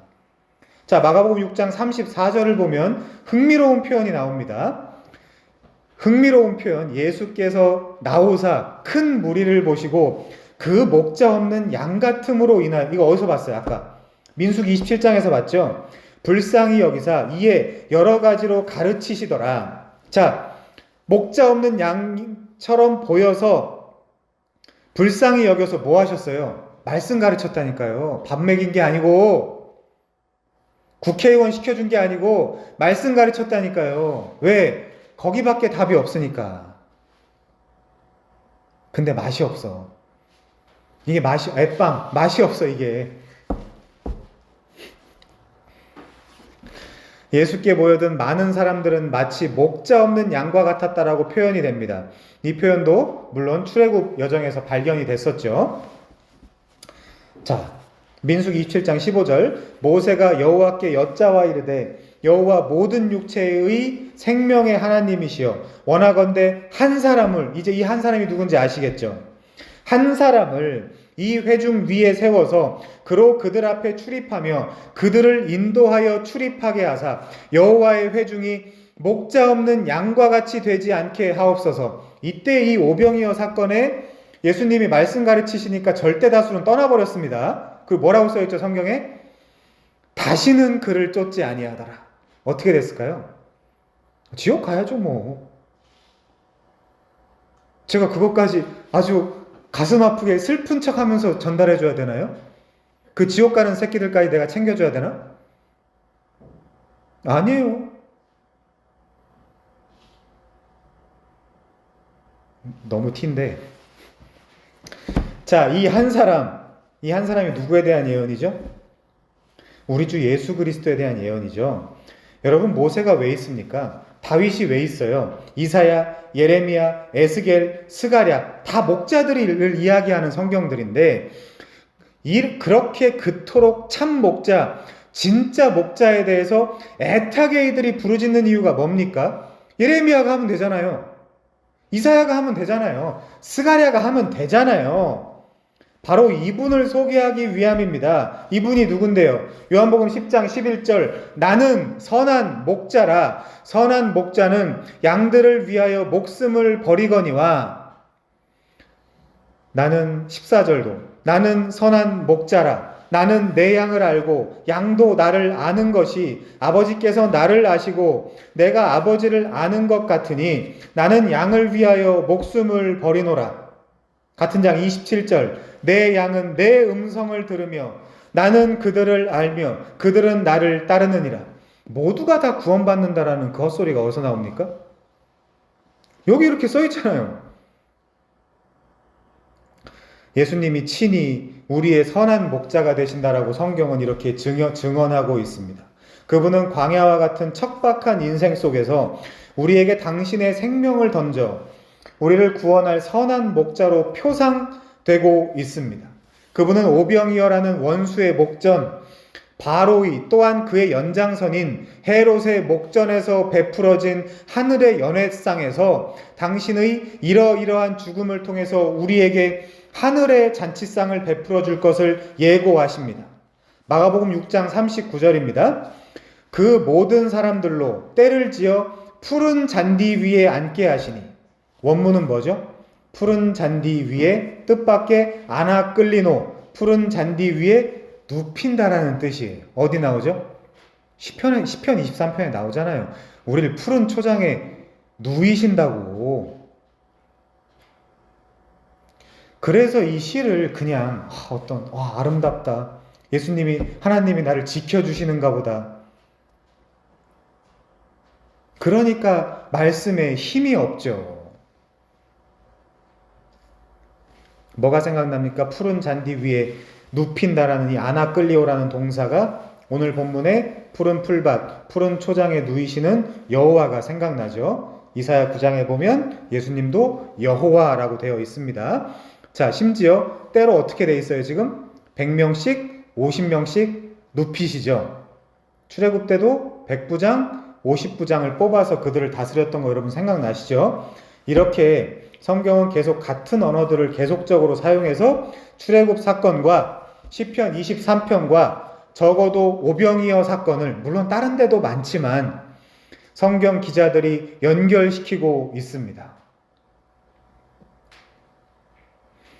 좀만 더 보시죠. 예수께서 떡 5개와 물고기 2마리를 가지사 하늘을 우러러 축사하시고 떡을 떼어 제자들에게 나누어 주게 하시고, 여기 떡을 떼어란 헬라어 카타클라오는 조각조각으로 찢다, 떼다, 부수다, 자르다, 쪼개다라는 뜻을 가지고 있어요. 심지어 제자들을 통해서 나눠주라 그래요. 왜? 제자들이 뭔데요? 교회잖아요. 자, 그럼 이 떡이 뭡니까? 우리 레퍼런스 될 만한 걸 좀 같이 보시죠. 마가복음 8장 14절입니다. 제자들이 떡 가져오기를 잊었음에 배에 떡 1개밖에 없더라. 떡이 있잖아요 지금. 근데 그 떡이 누굴까요? 뭘까요? 떡이 있는데 자꾸 없다고 하는 이것이 제자들의 수준이에요. 얘들은 지금 사마리아 여자 그 내러티브에서 보는 것처럼 목마르지 않으려면 물을 마셔야 된다라는 그 육체적 프레임에 갇혀 있어요. 이해하십니까? 사마리아 여자가 그랬잖아요. 다시는 목마르지 않게 여기 오지 않게 해달라고. 그냥 물리적으로 육체적으로 목마르니까 계속 그 사람을 피해서 그 시간에 물을 마시러 오는 거 아닙니까? 예수께서는 다시 목마르지 아니할 물을 마시라고 하시곤 자신을 주시는 것처럼 사마리아 여자에게 다시는 줄이지 않게 하기 위해서 자신을 지금 어떻게 하라는 거예요? 먹으라고 하는 것입니다. 먹으라고. 자, 15절이요. 예수께서 경고하여 이르시되 삼가 바리새인들의 누룩과 누구의 누룩이요? 헤롯의 누룩. 이래서 헤롯이 등장하는 거예요 지금. 제자들이 서로 수군거리기를 이는 우리에게 떡이 없음이로다 하거늘. 여전히 그렇죠. 여전히 떡이 지금 거기 하나 있는데 예수께서 아시고, 이들의 상태를 예수께서 아시고 이르시되 너희가 어찌 떡이 없음으로 수군거리느냐? 아직도 알지 못하며 아직도 깨닫지 못하느냐? 너희 마음이 둔하냐? 여러분들은 지금 다 이해하시면서 따라오실 것이라고 믿습니다. 너희가 눈이 있어도 보지 못하며 귀가 있어도 듣지 못하며 또 기억하지 못하느냐 하면서 6장을 인용하죠. 내가 떡 5개를 5,000명에게 떼어줄 때에 조각 몇 바구니를 거두었느냐? 이르시되 12이니이다. 12이 뭐죠? 하나님의 백성. 또 7개를 4,000명에게 떼어줄 때 조각 몇 광주리를 거두었느냐? 이르되 7이니이다. 7은 뭐죠? 이방인들을 상징하는 상징수, 가나안 7족속. 이르시되 마지막 문장이 뭡니까? 아직도 깨닫지 못하느냐? 여러분, 이거 성령을 통해서 깨달아야 그래도 그나마 세상 살 맛이 나지. 안 그러면 어떻게 살지? 저도 그런 생각 하거든요. 어떻게 살지? 가야 되나? 버튼이 있으면 눌러야 되나? 전원 버튼을. 그 생각 저도 종종 하거든요. 전도서에도 더러운 꼴 안 보고 일찍 간 사람이 복이 있다 이런 얘기가 있거든요. 얼마나 이 세상이 힘들면. 근데 우리에게 주어진 삶이 있잖아요. 그 삶을 감내하고 감수하면서 가야 된다니까요. 그래서 제가 맨날 목 터지게 복음만 외치는 거예요. 이 복음을 믿고 받아야 내 안에 성령이 들어오고 내 배에서 마르지 않을 생수를 그분이 터쳐주실 거 아닙니까?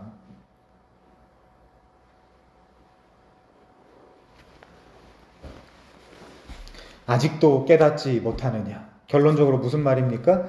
우리 주 예수 그리스도 즉 우리의 선한 목자께서 십자가에서의 찢기고 부서지고 쪼개지는 죽음을 통해 양인 우리의 영혼을 소성케 하며 양인 우리가 여호와의 우리간 여호와의 집에 영원히 거하게 될 것이라는 것을 예고해 주고 계신 것입니다. 숫꽃 우리간 그 얘기 하려면 또 한참 걸리는데 그렇게 목자 없는 양과 같은 그들을 자기 생명을 버려서라도 반드시 구원해 내겠다라는 것이 우리의 선한 목자의 표호인 것입니다.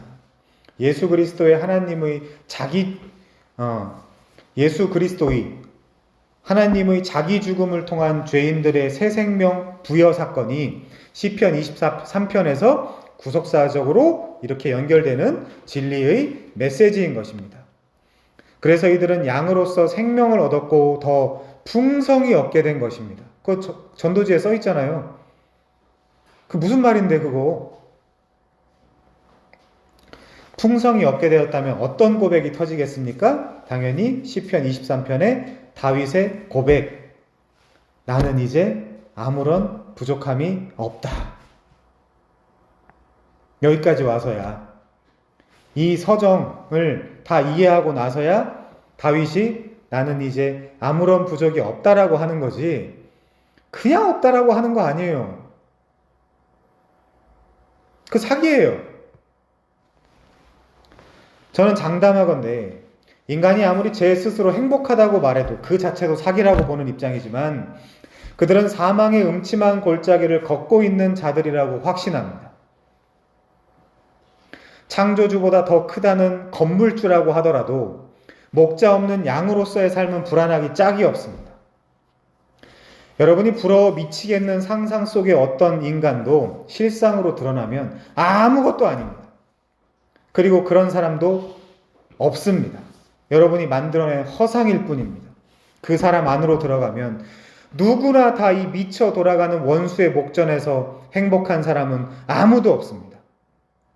자라나는 아이들과 청소년들과 청년들일수록 미래에 자신만의 특별한 꿈이 있을 수 있고 희망이 있을 수 있습니다. 아니면 반대로 극심한 혼란과 두려움 가운데 삶을 어렵사리 유지하는 사람들도 있을 것입니다. 어쩌면 이 에아드 예배에 참석하신 분들 중에도 아직 분명한데 이 목자를 만나지 못한 분이 계신지도 모릅니다. 뭐 그럴 수도 있어요. 어찌되었든 우리 모두는 우리의 선한 목자이신 이분 주 예수 그리스도를 꼭 만나야 합니다. 그렇지 않으면 내가 하고 있는 모든 것이 아무 의미가 없어요. 아무 가치가 없습니다. 왜요? 어차피 좀 있으면 죽고 지옥 갈 건데.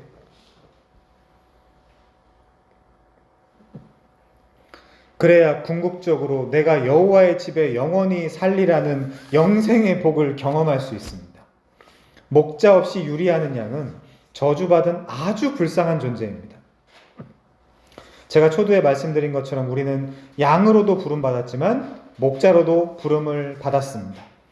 양으로만 부름받았다라고 생각하는 사람도 가짜고 혹 목자로만 부름받았다라고 생각하는 사람도 가짜입니다. 안수 후에 촌뜨기들은 제가 제 사명만을 고취하기 위해 막 목사들이 왜 설교 때 자기 사명을 이야기하는지 모르겠는데 목자 이야기를 꺼낸다고 생각할 수도 있습니다. 그건 저를 전혀 모르는 것이죠. 그러나 천만의 말씀입니다. 여러분이 에아드에 소속되어 있는 한 저는 끊임없이 양이신 여러분을 목자의 사명감도 갖도록 고취시킬 것이며 스스로 푸른 풀밭, 쉴만한 물가에서 완전히 충전한 후에 다윗이 걸어갔던 작은 예수의 삶을 살도록 채찍질할 것입니다. 그게 싫으면 편안한 데 가면 되죠. 저한테 목사는 받아도 그만, 안 받아도 그만인 저한테는 개인적으로는 아주 하잘것없는 직분에 불과합니다. 다만 저도 양으로 부름받고 또한 목자로 부름받았기 때문에 여러분과, 아니 하나님이 선택한 보편교회와 똑같이 성도로서의 사명을 충분히 감당해 나갈 생각입니다. 이것이 각기 뿔뿔이 흩어진 제각기 다른 길로 가버린 목자 없는 불쌍한 양들에게 선하신 목자이신 주 예수 그리스도를 소개해 주기 위한 복음의 메시지이기 때문입니다. 그렇기 위해서 먼저 우리는 다윗이 가진 이 믿음의 신앙 고백을 가져야 합니다. 훗날 하나님의 우리간인 천국에 가고 싶으면 이 땅에서 주어진 성도의 사명도 잘 감당하시는 여러분들이 되시길 바랍니다. 천국은 가고 싶지만 사명은 감당하고 싶지 않다. 어쩔 수 없지만 천국에서도 못 뵐 가능성이 많습니다. 그냥 하는 말이 아니라 진심으로 하는 말입니다. 자, 마지막 6절은 내 평생의 토부, 선하심과 헤세드, 인자하심이 정녕 나를 따르리니 라다프, 나를 추격한다라는 동사입니다. 하나님은 나의 개인적인 추격자, 은혜의 추격자입니다. 그래서 내가 어디 산대요? 여호와의 집, 우리간, 숲곳, 양들의 안식처에 영원히 살 것이라고 말합니다. 다윗의 이 마지막 고백은 양인 자신이 목자를 찾아다닌 것이 아니라 목자의 선함과 인자하심이 자신을 계속해서 추격하고 찾아다녔다라는 고백을 하는 것입니다. 물론입니다. 우리에게 필요한 것은 선한 목자를 향한 믿음뿐이지, 물론 그것도 그분이 먼저 찾아와서 먼저 손내밀어 주셨기 때문에 가진 것이지만, 목자를 찾기 위한 데 알량한 계획과 전략과 행동이 아닙니다. 우리는 철저히 우리의 목자를 신뢰해야 합니다. 베드로전서 5장 1절입니다. 거의 끝났습니다.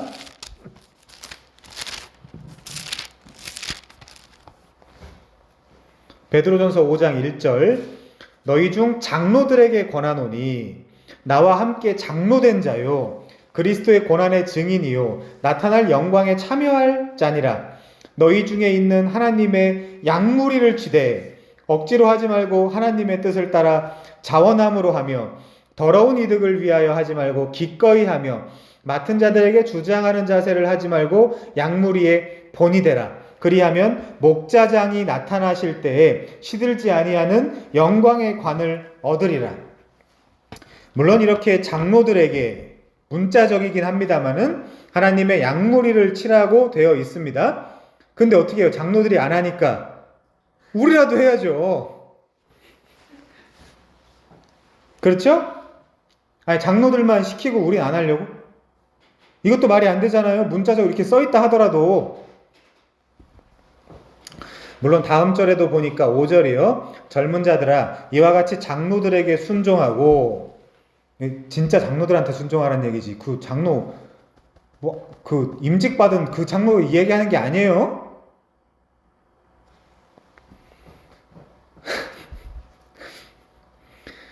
다 서로 겸손으로 허리를 동이라. 하나님은 교만한 자를 대적하시되 겸손한 자들에게는 은혜를 주시느니라. 다 맞는 말인데 장로들이 안 하니까 누가 한다? 우리가 한다. 아니면 이거 어딘가에서 들으시는 유튜브도 올라가니까 장로님들 본인들이 좀 열심히 하시든가, 억울하면. 맨날 뭐가 뭔지 제대로 알지도 못하면서 누가 이단이네 아니네 그런 무식한 소리들 좀 그만하시고, 억울하면 본인들이 좀 열심히 사시든가, 본인들이 열심히 전하시든가. 이거 아멘 안 하겠죠? 자, 맡겨진 양들을 위해, 자, 이게 제도권 교회에서 이력서내서 청빙받아서 거기 목사로 가면 상상도 할 수 없는 얘기들인데, 이게 개척의 특권이에요, 이게. 하나만 더 봅시다, 하나만. 자, 히브리서 13장 20절입니다. 히브리서 13장 20절. 장로님들 열심히 좀 하십시오. 억울하면. 자, 히브리서 13장 20절. 양의 큰 목자이신, 뭐예요 그럼? 아까 베드로전서 5장의 언어로 하면 목자장이죠. 목자장. 양의 큰 목자이신 우리 주 예수를 영원한 언약의 피로 죽은 자 가운데서 이끌어내신 평강의 하나님이 모든 선한 일에 너희를 온전하게 하사 자기 뜻을 행하게 하시고, 누가요? 하나님이. 그 뭐예요 그러면? 그것도 목자의 사명이죠. 그 앞에 즐거운 것을 예수 그리스도로 말미암아 우리 속에 이루시기를 원하노라. 영광이 그에게 세세 무궁토록 있을지어다. 아멘. 자, 하나님이 모든 선한 일에 우리를 온전케 하신다고 합니다. 뭘로요? 막대기와 지팡이로 어떻게? 패면서. 푸른 초장 쉴만한 물가는 사실 광야교회인 것이고 그 광야교회는 두드려 맞는 장소입니다. 나를 만들어가는 장소였습니다. 그래도 그분은 우리를 잊지 아니하시고 버리지 아니하시고 우리를 빚고 만들어 가십니다.